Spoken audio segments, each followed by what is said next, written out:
These visuals of the president leaving Rashtrapati Bhavan from its forecourt for Parliament. Shortly, the president would be addressing the joint session of Parliament.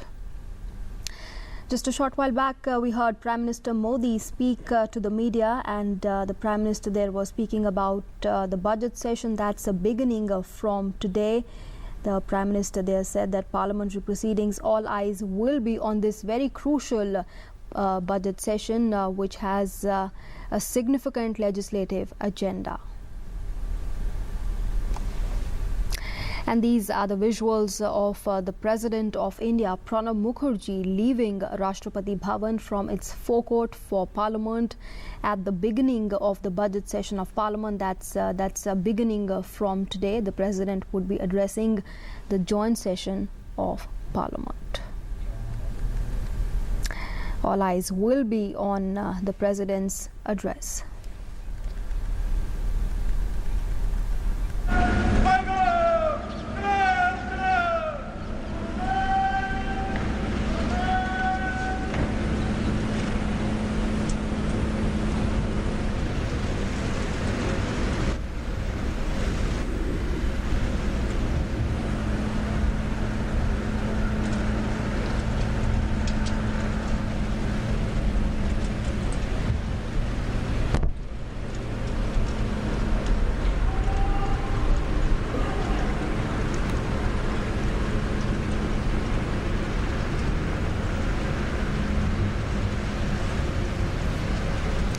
And ahead of the budget session of Parliament that's beginning today, the government had called several all-party meetings. Two all-party meetings were called yesterday, one by Parliamentary Affairs Minister Venkaiah Naidu and another by Lok Sabha Speaker Sumitra Mahajan, in efforts to ensure a smooth functioning of Parliament, trying to build consensus on several issues. The government has made it clear that it is ready to discuss all issues in Parliament. Prime Minister Modi a short while back spoke about the opposition's optimistic approach. The Prime Minister there in fact hailed the optimistic approach of the opposition. Prime Minister Modi said deliberations were held with the opposition on several issues.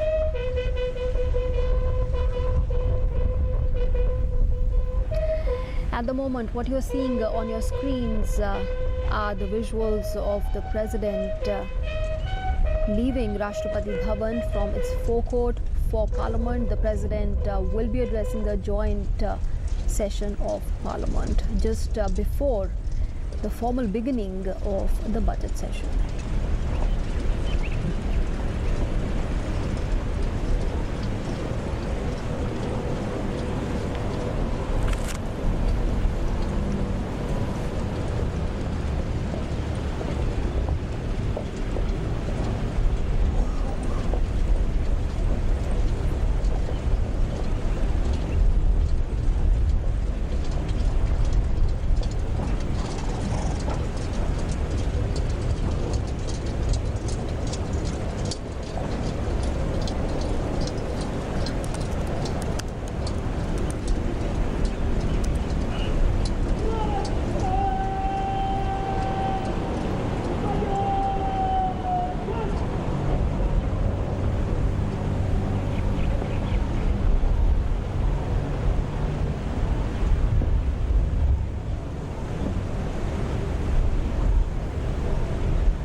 visuals of President who just left from Rashtrapati Bhavan from its forecourt for Parliament to address the joint session of Parliament. The budget session of Parliament, remember, is beginning today. It's very crucial. The rail budget will be presented on the 25th and the union budget on the 29th. Apart from that, it's a crucial legislative agenda that will be seen in the budget session of Parliament. And just before the beginning of the budget session of Parliament, Prime Minister Modi, we heard speak with the media about the parliamentary proceedings and the rail budget. The Prime Minister also spoke about the one-to-one meetings that, in a series of meetings that have been held with the opposition for deliberations on different issues. The Prime Minister also spoke about how important it is to strengthen democracy.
President Pranab Mukherjee, these visuals of President Pranab Mukherjee who left from the Rashtrapati Bhavan. He's on his way to Parliament House where he'll be addressing the joint session of Parliament shortly. Well, all eyes will be on the President's address who may touch upon important issues concerning the nation, the government's achievements in various fields, on various aspects, and of course India's position in the global economy, on which Prime Minister Modi also spoke a short while back. While India is being considered, remember, a bright spot in the global economy, remains to be seen what the President has to say as far as that is concerned.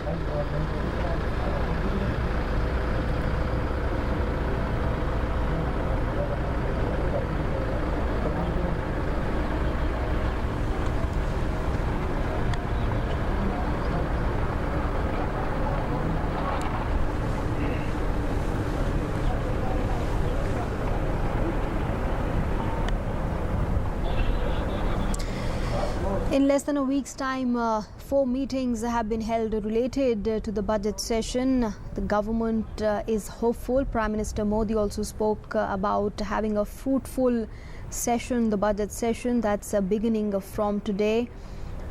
And the government is hopeful that this session of Parliament would have a smooth running and discussion would take place on all issues with utmost seriousness.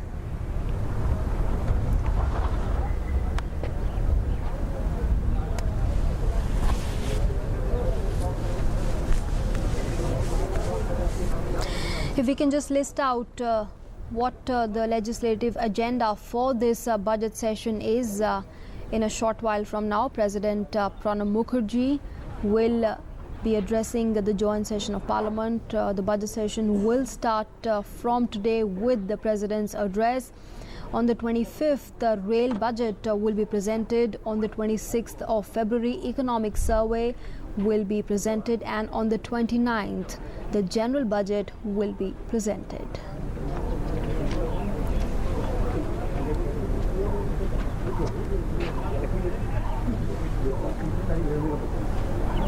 And more details on the budget session. Well, the first part of this session would continue till 16th March. The second part will start after a 40-day recess. That's on the 25th April. And the second part of the budget session will continue then till 13th May.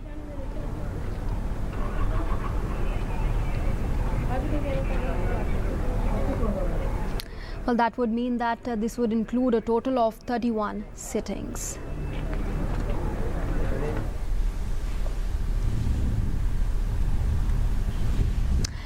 And while a long list of legislative business during the session is on the agenda of the government, and that includes the GST bill, the Lokpal Amendment Bill, the Factory Amendment Bill and the Anti-Hijacking Bill. Well, these are some of the bills among the total of 16 bills which are pending in Parliament.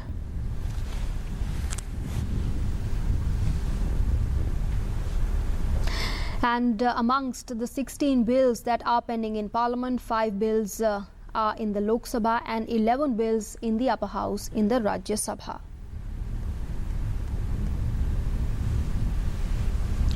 All eyes are going to be on the GST Constitution Amendment Bill. That's a significant bill, a very crucial one.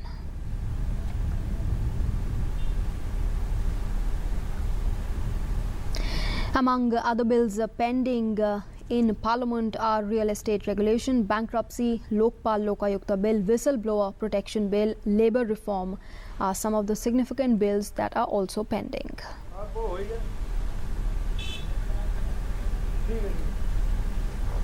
So there's a lot of legislative business that needs to be transacted, and that is why this particular session, the budget session of Parliament, assumes a lot of significance because of its legislative agenda. Apart from the rail budget, that's on the 25th, the economic survey on the 26th, and then the general budget on the 29th.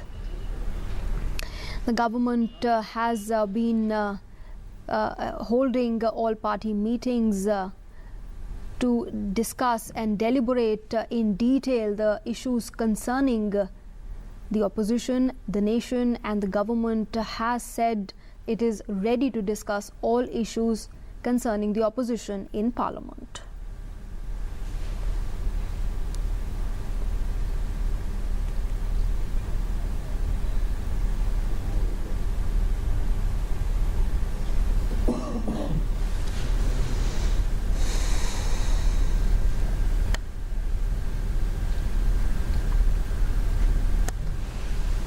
A short while back, Prime Minister Modi spoke with the media, and the Prime Minister there said about how important it is to strengthen democracy and how important it is to have a smooth functioning of Parliament where debates concerning the nation, concerning the common man is carried out with cooperation from the opposition. The Prime Minister also hailed the opposition's optimistic approach in the all-party meetings that have been held by the government.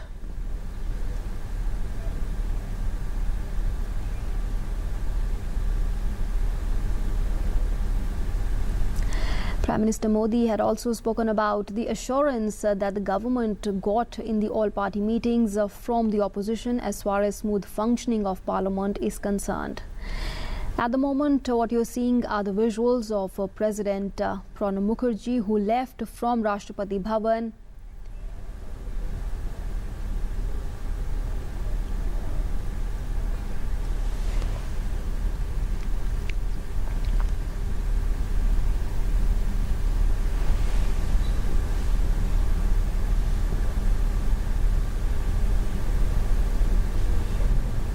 And he has reached Parliament House.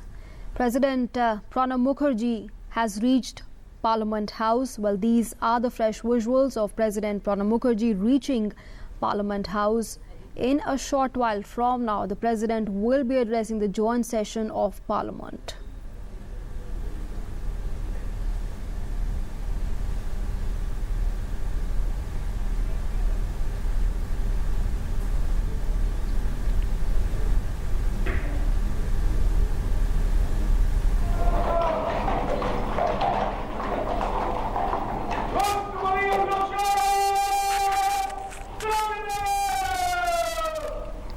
President Pranab Mukherjee has arrived at the Parliament House.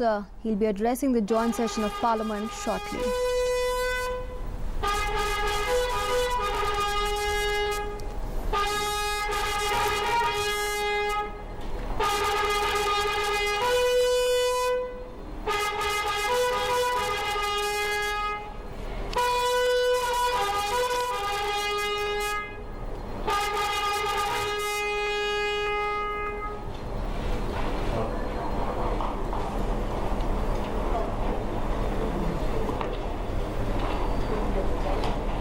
संसद भवन के परिसर के इस gate से केंद्रीय कक्ष की ओर रवाना होते राष्ट्रपति प्रणब मुखर्जी, साथ में है उपराष्ट्रपति मोहम्मद हामिद अंसारी, प्रधानमंत्री नरेंद्र मोदी, लोकसभा अध्यक्ष सुमित्रा महाजन, केंद्रीय संसदीय कार्य मंत्री एम वेंकैया नायडू।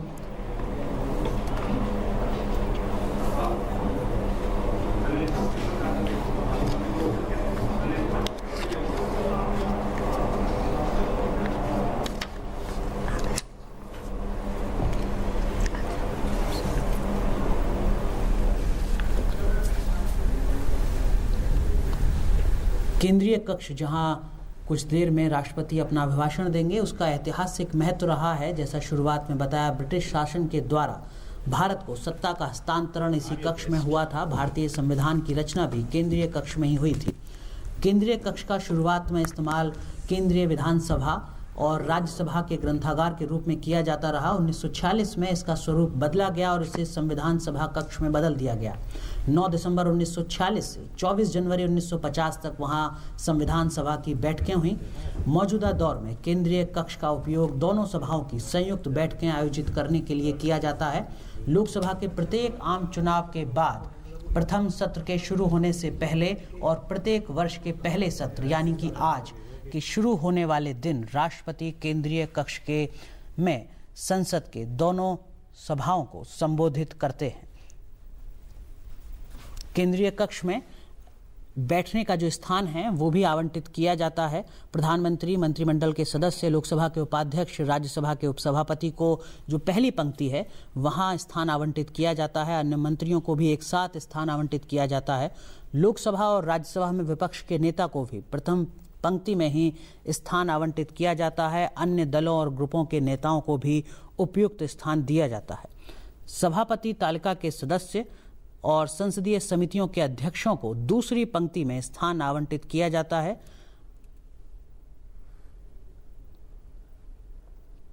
ये परंपरा रही है कि राष्ट्रपति के अभिभाषण के समय कोई सदस्य केंद्रीय कक्ष को बीच में छोड़कर नहीं जाएगा।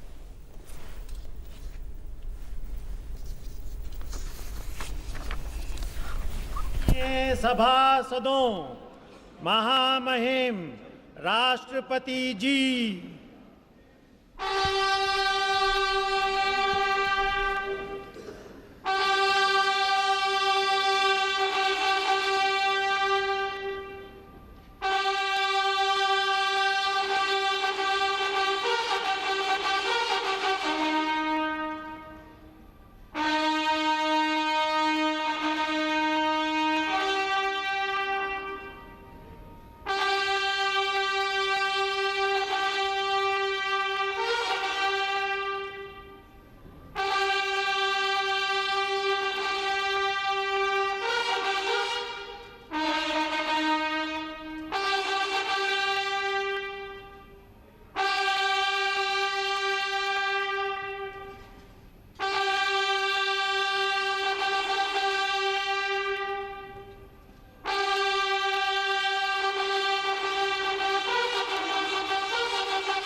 Honorable members, in this Vasant session of renewal and growth, I welcome you all to the joint sitting of the two houses of the Parliament. I am confident that your deliberations will live up to the trust reposed in us by our fellow citizens. And going forth, we will all be partners in the progress and development of our great country. During my address to the joint sitting last year, I had outlined the visionary initiatives undertaken by my government towards building an India that strides into the future with confidence. A strong and forward-looking India that places within the reach of its people the opportunities and development promised by our Constitution. The development philosophy is captured in Sabka Saath, Sabka Vikas, the fundamental tenet which guides my government. Dindayal Upadhyay spoke of Ekatma Manvata Darshan, which envisages Antodaya, where the empowering ray of opportunity reach the last person. This principle guides all the programs of my government. My government in particular is focused on Garibon ki Unnati, Kisano ki Samriddhi and Yuvaon ko Rozgar. Honorable members, the overriding goal of my government is poverty eradication. Gandhiji said, and I quote, "Poverty is the worst form of violence," unquote. The essence of progress lies in bringing sense of fulfillment to the poor and the deprived, the marginalized and vulnerable sections of the society. The poorest of the poor are entitled to the first charge on the nation's resources. Removing the scourge of poverty and destitution is our most sacred responsibility. My government is pledged to making this goal possible through financial inclusion and social security, the two wings on which human aspiration takes flight. To this end, my government has placed great emphasis on food security, housing for all, and subsidies that reach those who need them the most when they need them the most. Last year, I had spoken of the ambitious Pradhan Mantri Jan Dhan Yojana. Today, I am proud to say that it is the world's most successful financial inclusion programs. Under the program, out of over 21 crore accounts opened, 15 crore accounts are operational with an aggregate deposit of over rupees 32,000 crores. The program has gone beyond mere opening of bank accounts to becoming a platform for poverty eradication by offering basic financial services and security to the poor. To universalize social security, my government has launched 3 new insurance and pension schemes, namely the Pradhan Mantri Suraksha Bima Yojana, the Pradhan Mantri Jivan Jyoti Bima Yojana, and the Atal Pension Yojana, which afford insurance cover to hitherto uncovered sections of the society. Government is committed to provide housing for all by 2022. The Pradhan Mantri Awas Yojana, launched on June 25, 2015, envisages construction of around 2 crore houses to benefit primarily slum dwellers, urban poor, and people from economically weaker sections and lower income groups of society. The mission intends to cover all 4,041 statutory towns in coming 5 years. In its first year alone, 2,011 townships in 27 states have been included under this mission. A total of over 4,25,000 houses have been sanctioned with a project cost of over rupees 24,600 crore. Targeted subsidies ensure that benefits reach the deserving. Direct benefit transfer has so far been extended to 42 schemes funded by my government.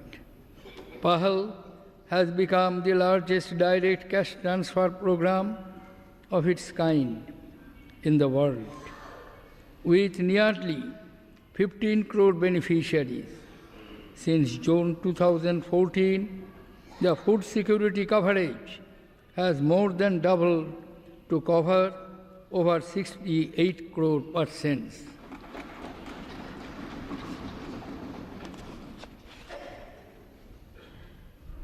The Give Up campaign, in tandem with the Give Back program, has released subsidized fresh connections to 50 lakh BPL families.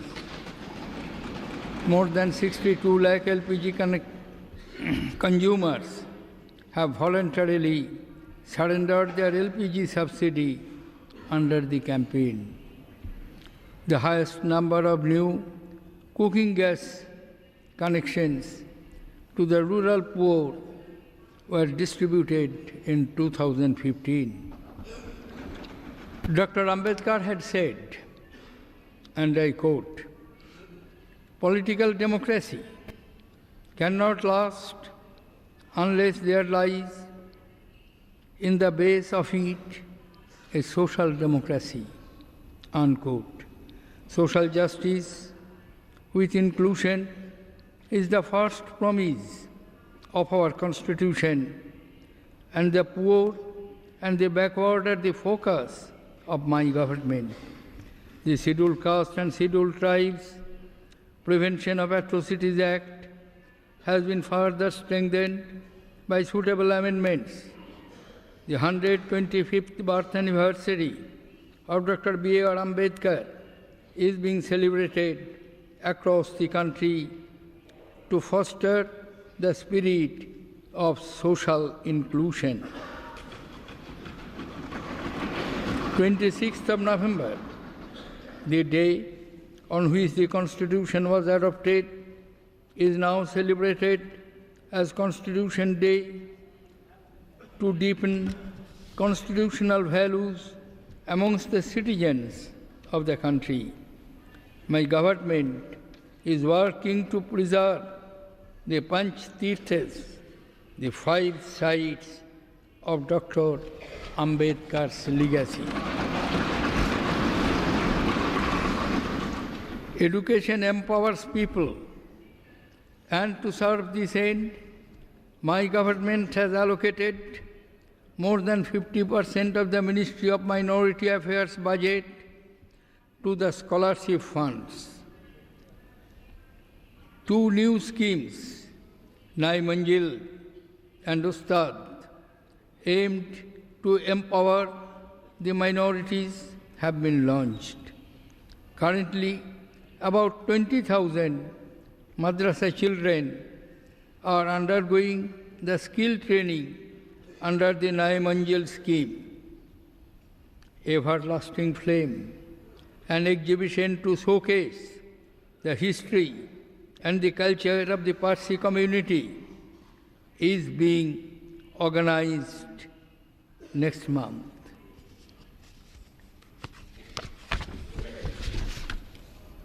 Honorable members,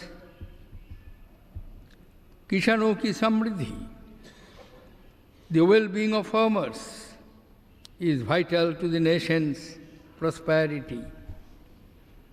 Acknowledging the fundamental reality, my government has renamed the Ministry of Agriculture and Cooperation as the Ministry of Agriculture, Cooperation and Farmers' Welfare, and taken several measures for the same. My government has recently launched the farmer-friendly Pradhan Mantri Fasal Bima Yojana, with the highest ever government's contribution to crop insurance and the lowest ever premium rates for farmers. It has many firsts to its credit, like national coverage of post-harvest losses due to inundation and unseasonal rains, no capping on government subsidy, and use of technology to early and accurate settlement of claims. Assistance to farmers afflicted by natural calamity has been increased by 50%, and eligibility norms have been relaxed. Soil health cards will be distributed to all 14 crore farm holders by March 2017, and will result in judicious application of fertilizer, lowering input costs and bettering soil health. To promote organic farming, Paramparagat Krishi Vikas Yojana is being implemented, under which 8,000 clusters have been developed so far. The Pradhan Mantri Krishi Sinchai Yojana promises assured irrigation, expanding cultivated areas by improving water use efficiency and enabling drought proofing. My government is committed to the philosophy of per drop, more crop, and Jal Sanchay for Jal Sinchan. To provide the best market price to farmers, the Unified National Agricultural Market is working towards setting up a common e-market platform to connect 585 regulated wholesale markets, thereby making India one food zone, one country, one market.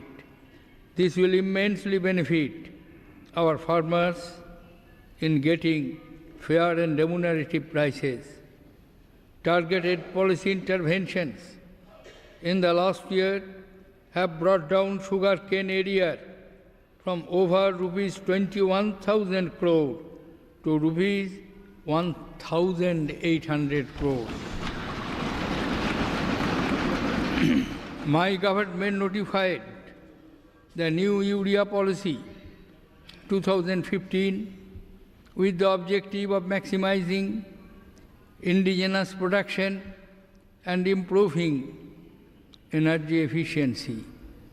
The policy will lead to additional production of 17 lakh metric tons annually in the next 3 years. Providing 100% neem-coated urea has not only improved efficiency, but has also helped in plugging subsidy leakages by preventing illegal diversion of subsidized urea to non-agricultural use. The highest ever urea fertilizer production was achieved in 2015.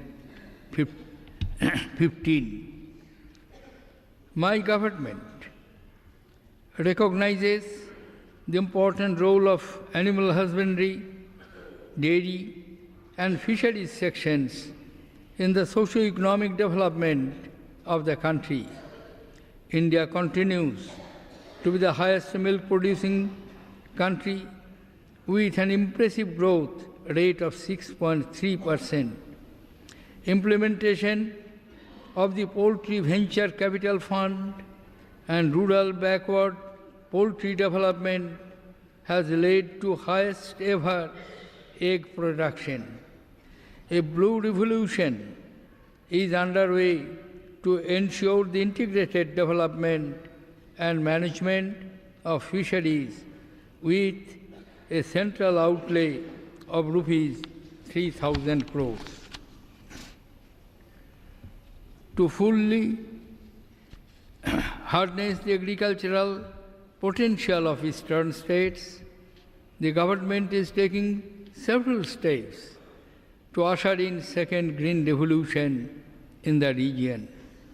My government has taken steps for strengthening agricultural higher education, setting up 109 new KVKs and 3 new Agriculture Technology Application Research Institute.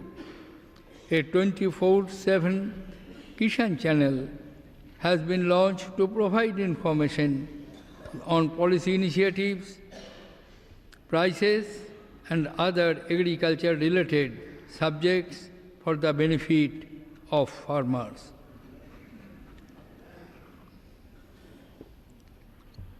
The food processing sector helps farmers' income, helps increase farmers' income. The Food Processing Fund has been operationalized last year to provide affordable credit to designated food parks. In the last 19 months, 5 new mega food parks have been operationalized. Under the cold chain scheme, 33 projects have been made operational during the last 18 months. Rural development is one of our top priorities. The grant of over rupees 2 lakh crores by the 14th Finance Commission over a 5-year period from 2015-16 exclusively for Gram Panchayats has been received with great enthusiasm by the states. This will move development activity closer to the people and enable them to decide how they want to improve their villages and wards. Shama Prasad Mukherjee Urban Mission has also been launched for 300 rural growth clusters for developing skills and local entrepreneurship and providing infrastructure amenities. Honorable members, youth are the future of our country, and ensuring युवाओं को रोजगार through massive employment generation is a top goal for my government. We are driving job creation through an integrated set of initiatives, including Make in India, Startup India, Mudra, Skill India, etc. My government innovative initiatives have helped India jump up 12 places in the latest ranking of the World Bank on ease of doing business. Notably, the Make in India initiative has achieved a 39% increase in FDI inflow despite an adverse global investment climate. My government has fostered competitive cooperation among various states to enhance ease of doing business. State governments are being encouraged and supported to simplify procedures, introduce e-enabled process, and invest in infrastructure to improve investment climate. Procedures have been simplified to enhance ease of approvals and clearances. Dedicated commercial courts and commercial division in high courts have been established. For speedy resolution of the commercial disputes, the long overdue amendments to the Arbitration Act have been made. Micro, small and medium enterprises provide large-scale employment. Banks have cumulatively disbursed over rupees 1 lakh crore to more than 2.6 crore borrowers under the PM's Mudra Yojana, of which 2.07 crore are women entrepreneurs. Udyog Aadhaar portal has been set up to facilitate online registration of MSMEs. My government has decided to set up rural livelihood and technology business incubators to boost entrepreneurship in the agriculture and rural sector. The Startup Village Entrepreneurship Program is a new vertical to strengthen the livelihoods of artisans and weavers. In its first phase, about 1.82 lakh village enterprises will be created and strengthened in 125 blocks across 24 states, creating employment for about 3.78 lakh persons. To strengthen the employment-intensive segments of textile industry, my government has launched an amended Technology Upgradation Fund scheme with an allocation of about rupees 18,000 crore over a 7-year period. A series of reforms have been initiated to help convert job seekers into job creators. My government has launched the Startup India campaign, which would deepen, expand and support the innovation ecosystem in the country.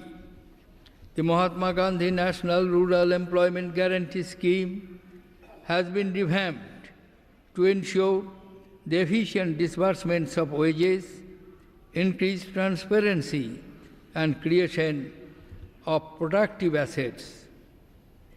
Mission Antoday, an intensive participatory planning exercise, has reached 2,569 most backward blocks to identify the kind of assets to be created.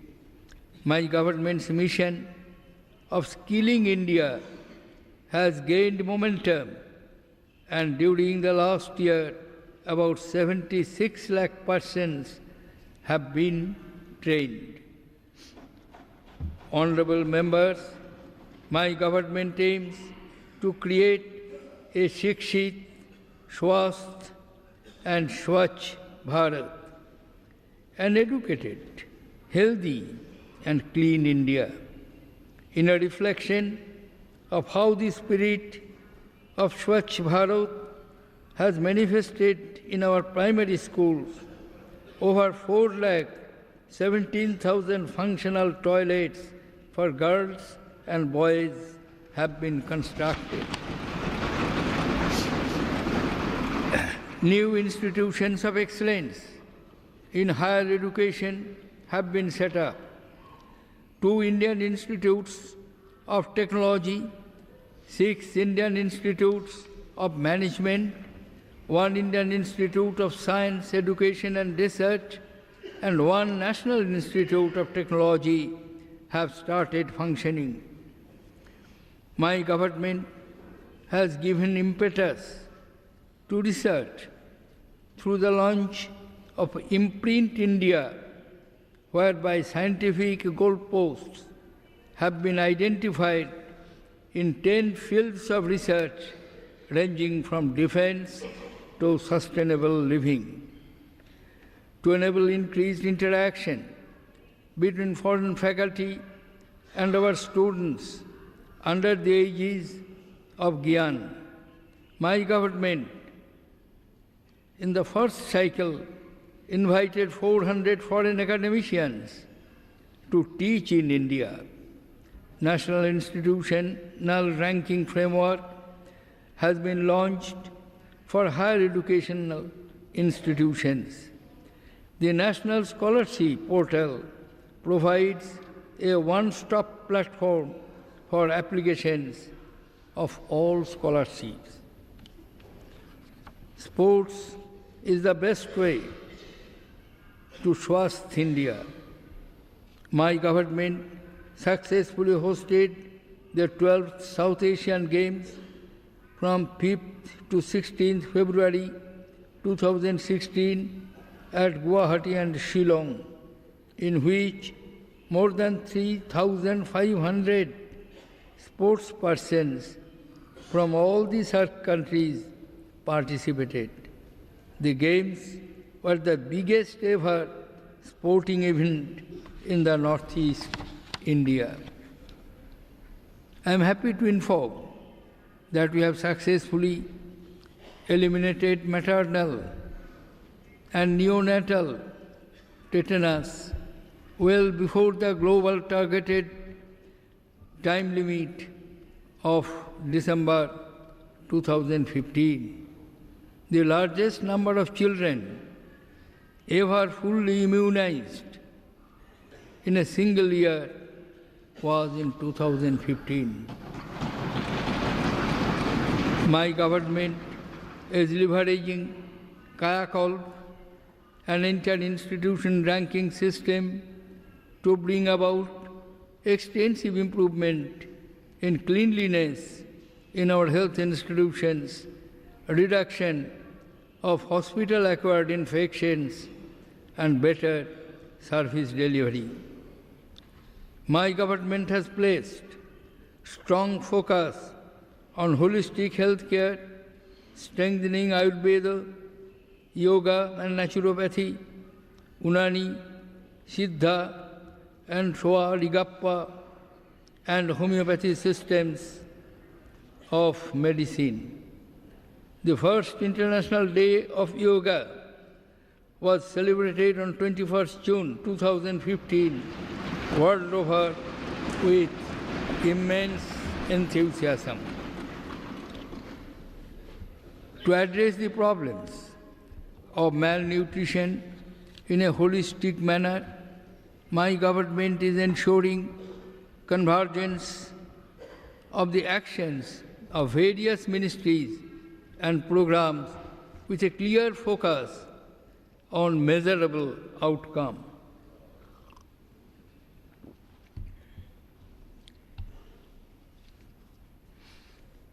Infrastructure required to effective implementation of the Integrated Child Development Scheme is being strengthened in convergence with other programs.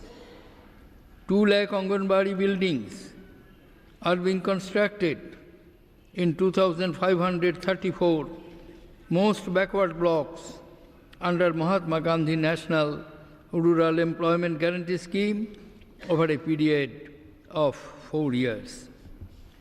My government has launched the Sugama Bharat Abhiyan as a nationwide campaign for achieving universal accessibility, for ensuring that persons with disabilities participate in all areas of community life. During the last year, 342 camps were conducted, aids and assistive devices have been distributed to over 1.7 lakh persons with disabilities. This Swachh Bharat mission, with its focus on behavioral change, is becoming a community movement to herald an overall change in the quality of life and well-being of the people, particularly the poor, focusing on generating wealth from waste. My government has formulated policies on mandatory procurement of power from the waste to energy plants, co-marketing of compost by chemicals and fertilizer companies, and the construction and demolition waste. My government firmly believes that economic development and environment protection can coexist. At the crucial climate summit in Paris, India's position for climate justice, sustainable lifestyles, and clean development were widely supported. Real-time online monitoring of 1,487 industries and industrial units in 17 highly polluting categories and of Ganga water quality has started. To reduce air pollution, target for emission standards for motor vehicles have been drastically brought down to achieve Bharat Stage 6 norm by 2021. The Project Tiger coverage has been expanded, and the latest estimation shows an increase of 30% over the last count. My government has launched Jal Kranti Abhiyan, a people-centric program to spread awareness on water conservation and management involving all stakeholders, including Gram Panchayats. As part of the Namami Gange program, my government is implementing several projects in all 118 cities and complete sanitation solutions for 1,649 Gram Panchayats on the banks of the Holy Ganga. Honorable members, my government has taken several measures to improve the quality of governance. Significant steps have been taken to reform institutions, simplify procedures, and repeal obsolete laws. Close to 1,800 obsolete legislations are at various stages of repeal. Niti Aayog is actively engaging with states in policy formulation in the true spirit of cooperative federalism. People's participation in policy making through initiatives like MyGov has now taken firm roots. My government has taken up an initiative for providing 500 e-governance services through public-private partnership in 12 states of the country. My government has dispensed with interviews for posts at junior levels in Government of India to ensure absolute transparency in recruitment to government jobs. While on the one hand, my government has taken measures to eliminate the scope for corruption, on the other hand, it has been unsparing in punishing those who are found guilty of corruption. Stringent amendments to the Prevention of the Corruption Act are also on the anvil to address the perceived gaps in the anti-corruption law. Honorable members, robust infrastructure development unlocks opportunities for all. My government has initiated the Smart Cities programs, emphasizing city development in a challenge mode. In the first phase of the Smart City program, 20 cities have been selected after intense competition among 98 cities. Second and third phases of the program are on the anvil. To enhance the availability of clean energy, my government has emphasized increasing the renewable energy capacity manifold to 175 gigawatt by 2022 by encouraging various initiatives including offshore wind energy policy, bundling of thermal power with solar power, setting up solar parks in states, etc. Installed solar capacity has almost doubled in the last 20 months and crossed 5,000 megawatts. Today, under my government, solar power is affordable and accessible to thousands of people. Since this government assumed office, energy shortage have been reduced from 4 to 2.3%.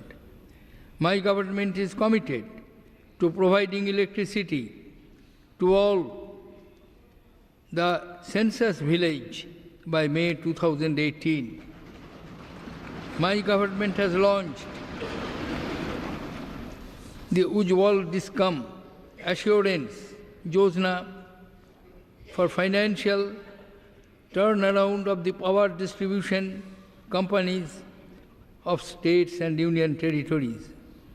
83% of the capacity addition target of 88,537 megawatt for the 12th plan period has already been achieved.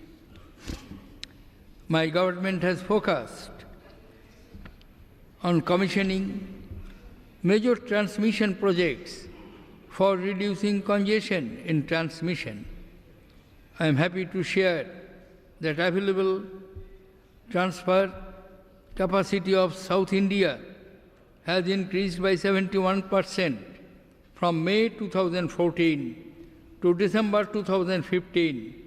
This has resulted in cheaper and abundant power in South India, finally moving towards the goal of one nation, one grid, one price. To revive gas-based power generation capacity, my government implemented a new initiative of supply of refined LNG. This has ensured revival of stranded gas plants with installed capacity of 11,717 megawatt. In the year 2015, India witnessed the highest ever generation of electricity. My government has introduced critical amendments in the tariff policy for ensuring availability of electricity to consumers at reasonable and competitive rates. 2 ambitious national LED programs have been launched for cities for street lighting and LED bulbs for domestic lighting. Over 6 crore LED bulbs have already been distributed through a bulk procurement strategy. The cost of LED bulb has been brought down from rupees 310 in January 2014 to rupees 64 in January 2015. My government has introduced dynamic and comprehensive reforms in the coal sector and conducted transparent auction allocation of over 70 coal blocks. These will immensely benefit the eastern states in the years to come. Strong emphasis on increasing coal production has resulted in a record 9.8% growth in CIL's coal production and highest ever output of coal. This has also led to reduced imports of coal. Honourable members, to give a boost to the mining sector and to bring in transparency in the allocation of the mineral resources, the Mines and Minerals Development and Regulation Act 1957 was amended and auction of mines has commenced. For systematic exploration in potential mineral-bearing areas using state-of-the-art techniques, National Mineral Exploration Trust has been established. Pradhan Mantri Khanij Kshetra Kalyan Yojana will implement development and welfare projects in the mining affected areas for minimizing adverse impacts and ensuring sustainable livelihood for the affected people. My government has recently dedicated to the nation the Assam Gas Cracker project with an estimated cost of more than rupees 9,900 crores. The project is expected to generate employment for about 1 lakh persons, both direct and indirect. Honourable members, my government has initiated several ambitious measures for improving sanitation standards at the railway stations and trains. Samman guides us in our endeavour to phase out the open discharge of sewage from the trains and combat manual scavenging. All new coaches are now being filled with bio-toilets. Focus has also been on doubling gauge conversion and capacity enhancement works in railways. Commissioning of broad gauge and electrification have been at all-time record levels. The highest ever increase in railway capital expenditure was achieved in 2015. A landmark agreement with Government of Japan will make the Mumbai-Ahmedabad high-speed rail corridor a reality.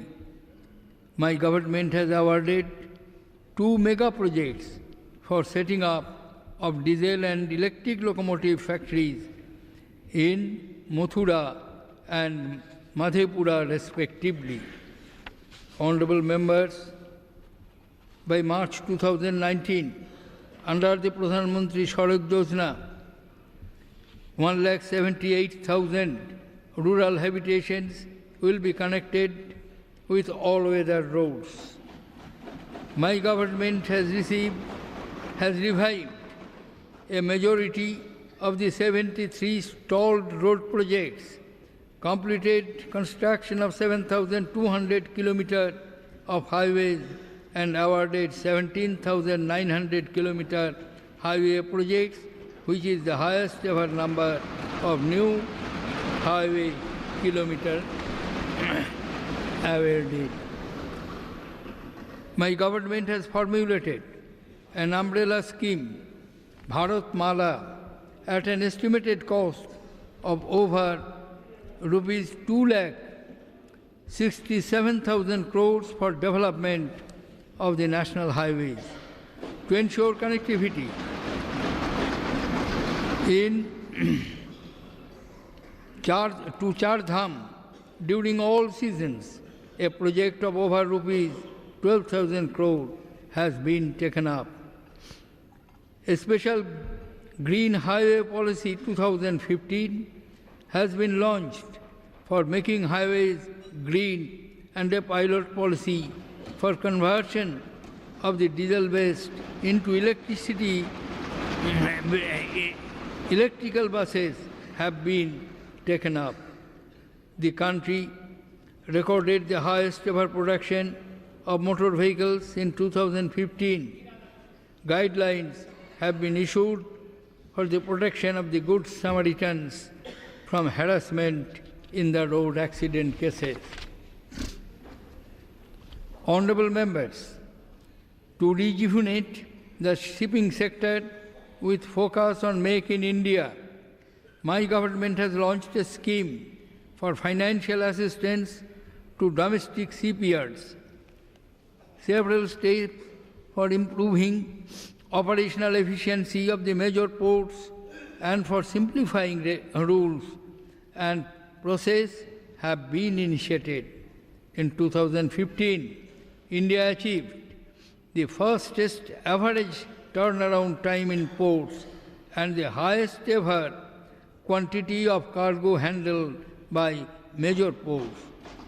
My government is keen on promoting extensive use of the inland waterways and coastal shipping as an alternative mode of transport. My government is also working on a new civil aviation policy with thrust on connectivity to small cities. Domestic air passengers traffic has been registered a substantial growth during the year. Honorable members, setting up world-class infrastructure for electronics manufacturing across the country remains a priority for my government. 29 electronic manufacturing clusters are under development. The recent interventions and subsequent rationalization of duty structure on mobile handset manufacturing industry has led to near doubling of mobile handset production in the current year. Transparent and efficient auction of the spectrum has fetched highest ever price of about rupees 1,10,000 crores. Policies like spectrum trading and sharing have been finalized for optimal utilization of resources. The country recorded the highest ever software exports during 2015. Under BharatNet, the architecture and design of the National Optical Fiber Network is being revamped to rapidly take broadband connectivity to our villages. By spreading the network of common service centers and setting up of BPOs in small towns and linking land record modernization with the use of space technology, my government is taking the benefits of Digital India to common citizens. The Digital India program will give a big boost to citizens' empowerment and knowledge economy. The IT modernization project involving computerization and networking of 1,55,000 post offices in the country will be completed by 2017. The proposed Postal Payment Bank of India will further boost the financial inclusion. Honorable members, my government has embarked on several significant projects such as National Supercomputing Mission, improving fuel efficiency and controlling emissions. My government has launched Science and Technology of Yoga and Meditation program to explore the modern scientific roots of our traditional wisdom. Building upon this success over the past year, my government endeavors is to scale new heights in space. Focus will be on completing the constellation of the Indian navigational satellites in 2016 to cater to indigenous navigation and location-based services. Honorable members, Varanasi and Jaipur have been declared as the first two Indian cities to be part of UNESCO Creative Cities Network. 13 circuits and 13 pilgrimage sites have been identified for development under Swadesh Darshan scheme and Prasad scheme respectively. Radio has once again emerged as the people's medium. Establishment of new radio stations has received a fresh impetus. The good response to the success and transparent bidding for the first batch of private FM radio for Phase 3, comprising 135 channels in 69 cities, augur well for the medium. Honorable members, India is a haven of stability in an increasingly turbulent global economy. GDP growth has increased, making India the world's fastest growing economy among the large economies. Inflation, fiscal deficit, and current account deficit have been decreased. India recorded the highest ever foreign exchange reserves in 2015. The Indradhanush program have been launched to revitalize public sector banks and ensure credit flow to the economy with committed minimum recapitalization of rupees 70,000 crore. In addition, we have undertaken major government reforms, brought in private sector talent, and moved in a fully transparent and meritocratic recruiting process. We have also issued 23 banking licenses after a long hiatus of 10 years.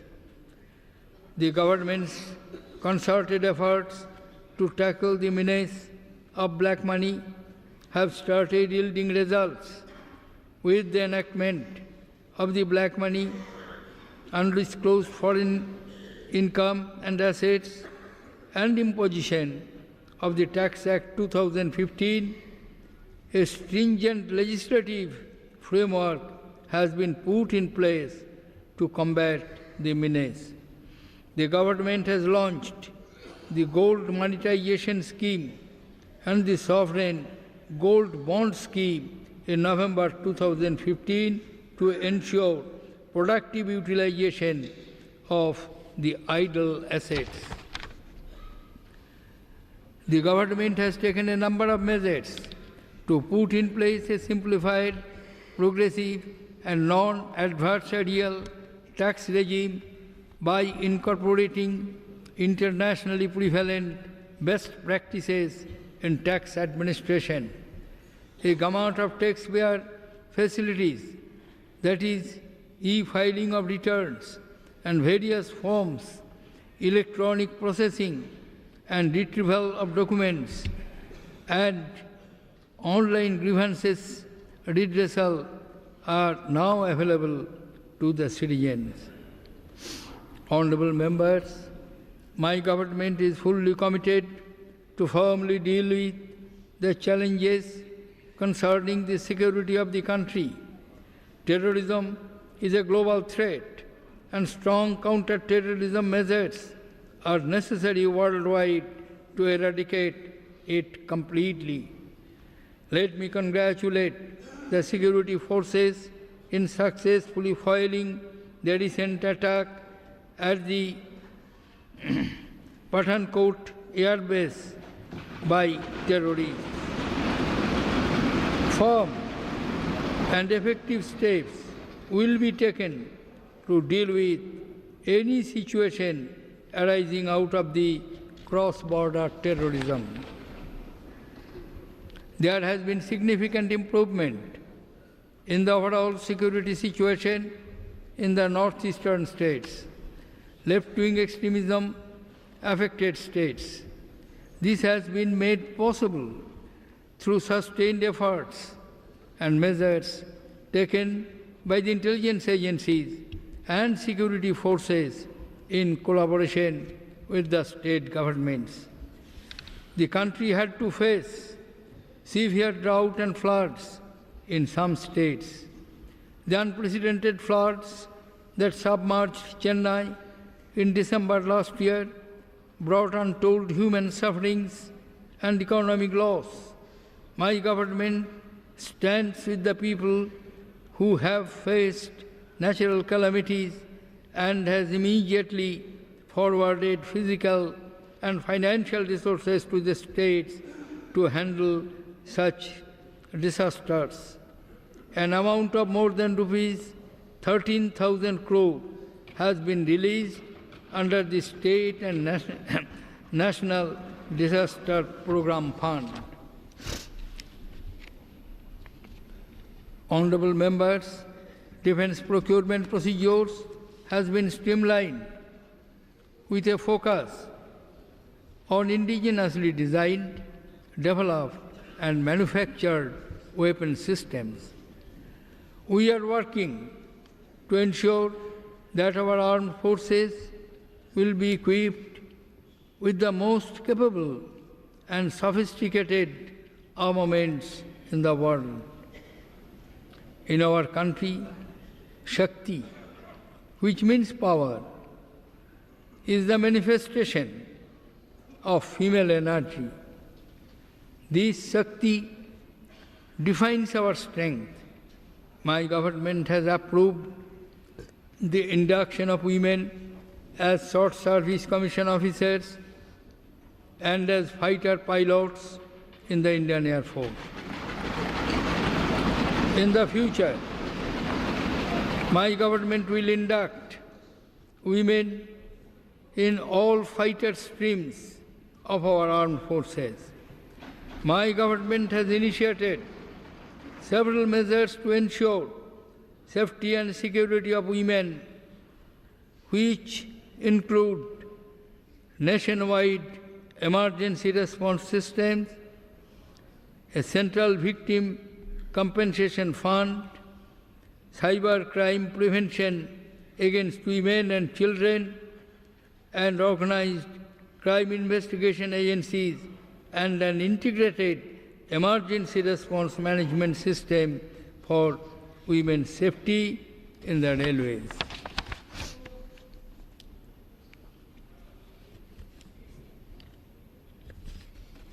We are indebted to those who, inspired by their selfless services and their supreme sacrifice in the line of duty.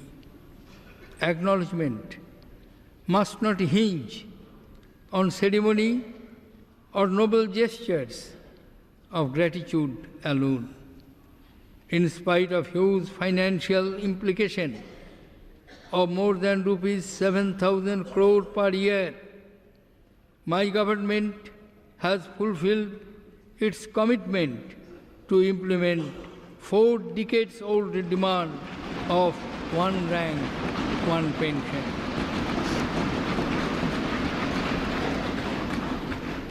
Honorable members, my government has continued to pursue a bold and proactive foreign policy.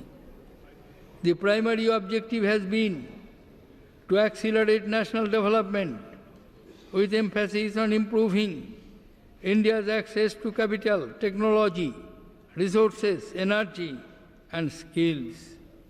States have been made partners in our diplomatic efforts. Vasudhaiva Kutumbakam. The world is one family. My government is committed to this principle and its expression in most reasoned in the steps we have taken in reaching out to our neighbors. Last year, my government adopted the historic land boundary agreement with Bangladesh, leading to the peaceful exchange of disputed territories between our two countries. The signing of the motor vehicles agreement between Bangladesh, Bhutan, India and Nepal will provide seamless connectivity and further strengthen ties. We have been a friend in need to Nepal during the devastating earthquake of April 2015. We opened our skies, became a key transit hub and essential enabler so that assistance from other countries could reach Nepal in its hour of need. My government is committed for forging a mutually respectful relationship with Pakistan and in creating an environment of cooperation in combating cross-border terrorism. My government believes in a secure and prosperous future for our neighborhood. India remains committed to providing support to the people of Afghanistan in realizing their dream of building a stable, inclusive and democratic nation. Dedication of the Afghanistan Parliament to the people by Prime Minister Narendra Modi was our contribution to Afghanistan's pursuit of peace and prosperity. We reached out to the world, both on land and sea, of 54 participating nations in the India-Africa Summit, attended by heads of states and governments from 41 countries, has rejuvenated India's relations with the continent, ushering in a new era of engagement and fraternity. My government will not let oceans separate us and has activated engagement with the 14 Pacific Island countries and revitalized civilizational links with our vibrant Actist policy. India's second international fleet review, attended by 50 foreign navies, reinforced our cultural, commercial and strategic connect with our immediate and extended maritime neighborhood. My government has played a proactive role in redressing climate change by launching an international solar alliance that has been universally acknowledged. We remain at the forefront of the global fight against terrorism. Sustained Indian efforts have led to the concrete action for reforming the United Nations Security Council. India has also provided strong leadership and new vision to regional and international groupings like BRICS, G20, WTO, East Asia Summit, ASEAN, and the SCO. My government has enhanced NRI and PIO engagement by making it easier for them to get passports and offered visa on arrival by extending electronic travel authorizing facilities to a large number of countries. Today, our citizens living and working abroad know that the government is committed to protecting their interests and helping them in distress. This was manifested in Operation Rahat, in which we successfully evacuated 4,748 Indians from Yemen. We also extended our assistance to other nationalities. We evacuated 1,962 foreigners belonging to 48 countries.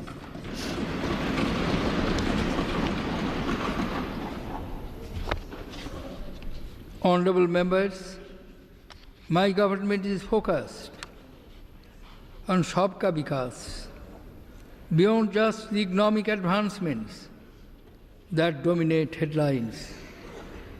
To realize Sabka Vikas, we must ensure that the poor and the deprived are truly empowered to take advantage of opportunities to improve their lives. Sabka Vikas means that backward sections of the society are equally valued and are genuine stakeholders in the country's progress. Sabka Vikas implies that we tackle the pollution, traffic, and garbage problems that plague our cities. And lastly, Sabka Vikas is development for the entire world, which is why we have to be a responsible member of the Global Committee of Nations helping all humanity solve major challenges such as terrorism, climate change, and financial instability. Honorable members, our Parliament reflects the supreme will of the people. Democratic temper calls for debate and discussion and not disruption or obstruction. Ano bhadro kritavo yantu vishwata. Let noble thoughts come from all directions should be the spirit behind debate in this temple of democracy. Being a member of this great institution bestows great honor as well as important responsibilities. My government will constantly strive for smooth and constructive conduct of the parliamentary business. I urge all members of Parliament to discharge their solemn responsibilities in a spirit of cooperation and mutual accommodation. Let us all collectively endeavor to build a flourishing and prosperous India. We owe a great debt to our freedom fighters. It is time to repay that debt by building the country that they envisioned and fought for. In the words of Netaji Subhash Chandra Bose, nationalism is inspired by the highest ideals of the human race. Satyam, Shivam, Sundaram. Let us embrace these ideals as we stake our claim on the future. Jai Hind!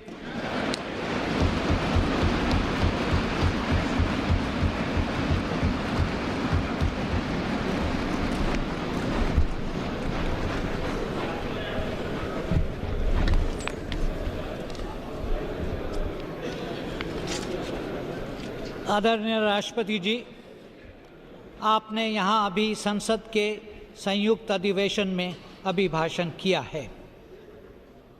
आपकी अनुमति से मैं अभिभाषण के हिंदी पाठ के आरंभ और अंत के अंश पढ़ता हूँ। कृपया शेष पढ़ा हुआ मान लिया जाए। माननीय सदस्यगण, नवजीवन और विकास लाने वाले बसंत के इस मौसम में संसद के दोनों सदनों की संयुक्त बैठक में आपका स्वागत है। मुझे विश्वास है कि यहाँ पर होने वाली चर्चा इस भरोसे पर खरी उतरेगी जो हमारे नागरिकों ने हमारे प्रति जताया है। इस पथ पर आगे बढ़ते हुए अपने गौरवशाली देश के विकास और प्रगति में हम सभी बराबर के भागीदार बनेंगे। पिछले वर्ष संयुक्त बैठक को संबोधित करते हुए मैंने अपनी सरकार की परिकल्पनाओं की एक रूपरेखा बताई थी, जिसका आशय ऐसे भारत का निर्माण करना है जो भविष्य में पूरे आत्मविश्वास के साथ अग्रसर होगा। ऐसा सशक्त और दूरदर्शी भारत जो लोगों को विकास के वे सारे अवसर मुहैया करेगा जिनका संविधान में प्रावधान किया गया है। विकास का यह सिद्धांत सबका साथ सबका विकास में निहित है और यही मेरी सरकार का मूलभूत सिद्धांत है। मेरी सरकार संसद के सुचारू और रचनात्मक मुख्य कार्य संचालन के लिए निरंतर प्रयासरत है। मैं संसद के सभी सदस्यों से अनुरोध करता हूं कि वे सहयोग और आपसी सद्भावना के साथ अपने उत्तरदायित्वों का निर्वहन करें। हम सब मिलकर एक समृद्ध भारत बनाने का प्रयास करें। हम अपने स्वतंत्रता सेनानियों के ऋणी हैं और अब समय आ गया है कि उनके इस ऋण को चुकाने के लिए हम देश को वैसा ही बनाएं जिसकी उन्होंने कल्पना की थी और जिसके लिए उन्होंने संघर्ष किया था। नेताजी सुभाष चंद्र बोस ने के शब्दों में राष्ट्रीयता मानव जाति के उच्चतम आदर्शों सत्यम शिवम सुंदरम से प्रेरित होती है। आइए देश के सुंदर भविष्य के लिए इन आदर्शों को अपनाएं। जय Hind.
the Central Hall. The President spoke about fighting the two evils, poverty and destitution. In fact, also ending his speech on looking after the concerns of the poor and the deprived in the country. The President there talking about issues like financial inclusion, social security, targeted subsidies, agriculture, the infrastructure, environment, the investment cycle, the governance issues, also the issues of corruption, security, development, planning, and the rest.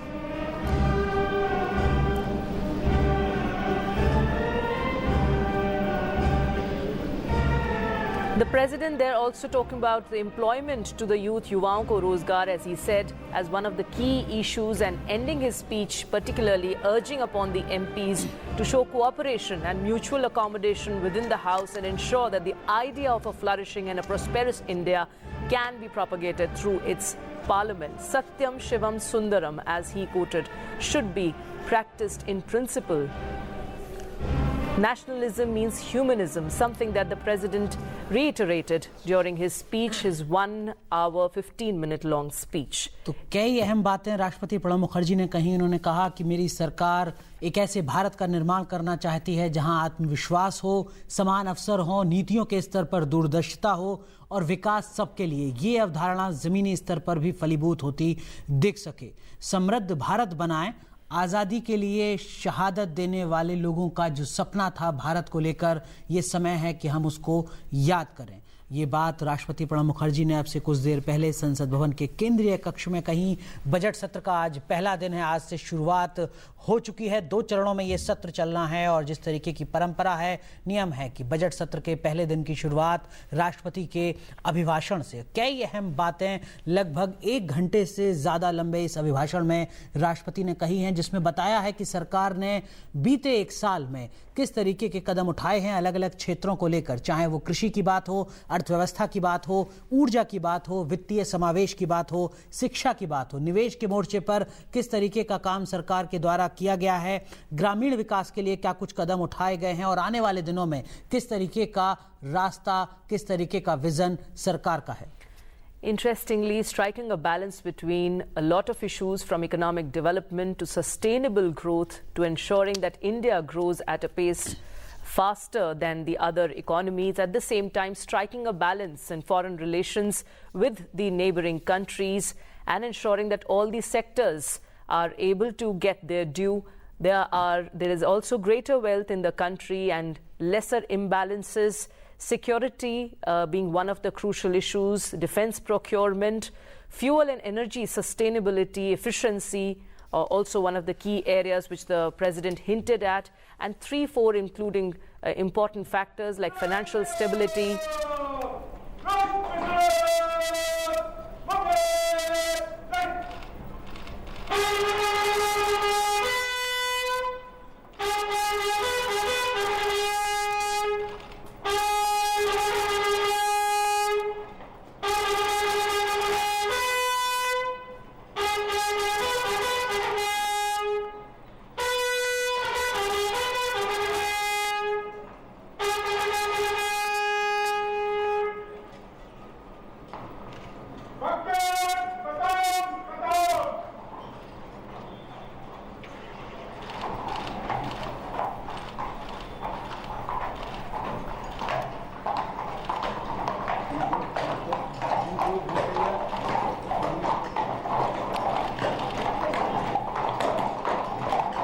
And the President will now be leaving the Parliament House premises.